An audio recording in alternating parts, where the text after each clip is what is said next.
తిరుమల శ్రీవారి వైభవాన్ని విశ్వవ్యాప్తం చేసేందుకు టీటీడీ ప్రణాళిక రూపొందించింది. శ్రీవారి ఆస్తులు, ఆలయాలను అంతర్జాతీయ స్థాయిలో విస్తరించేందుకు పాలక మండలి కసరత్తు వేగవంతం చేసింది. దీనికోసం ప్రత్యేకంగా నిపుణుల కమిటీని నియమించింది. విదేశాల్లో ఆలయాల నిర్మాణం, నిర్వహణకు చట్టపరమైన అంశాలపై అధ్యయనం చేయించింది. కార్యాచరణ ప్రారంభించే ముందు దేవాదాయ శాఖ, ఆర్బీఐ, ఫెరాఫెమా అనుమతులు పొందాల్సింది. అప్పటి వరకు ఈ నిర్ణయాన్ని తాత్కాలికంగా వాయిదా వేసింది. త్వరలోనే పూర్తిస్థాయి కార్యాచరణతో వివిధ దేశాల్లో శ్రీనివాసుడి ఆలయాల నిర్మాణానికి శ్రీకారం చుట్టనుంది. అంతర్జాతీయంగా టీటీడీ పేరును ట్రేడ్ మార్క్ చేయాలని నిర్ణయించారు.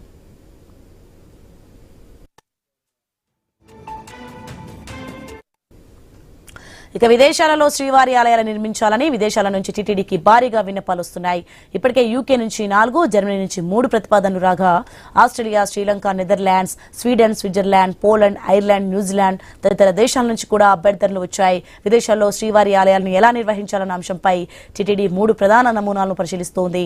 మొదటి నమూనాలో ఆలయ నిర్మాణానికి భూమి కొనుగోలు, ఆలయ నిర్మాణం, అర్చకుల నియామకం, రోజువారీ నిర్వహణ అంతా టీటీడీనే చూసుకుంటుంది. రెండవ నమూనాలో విదేశాల్లోని స్థానిక హిందూ సంస్థలు నిర్మించే ఆలయాలకు టీటీడీ తరపున ఆధ్యాత్మిక, సాంకేతిక సహకారం అందించడం వంటి ఉంది. మూడవ నమూనాలో టీటీడీ స్థానిక కమిటీలు సంయుక్తంగా నిధులు సమకూర్చి ఆలయాన్ని నడపడం వంటివి మూడవ నమూనాలో పొందుపరిచారు.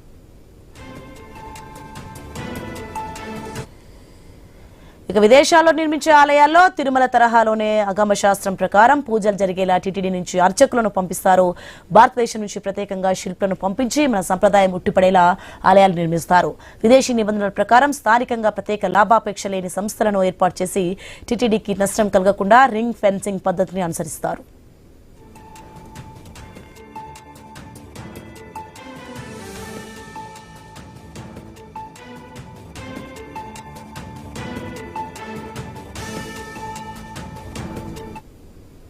కూటమి ప్రభుత్వం అధికారంలోకి వచ్చాక ప్రజలకు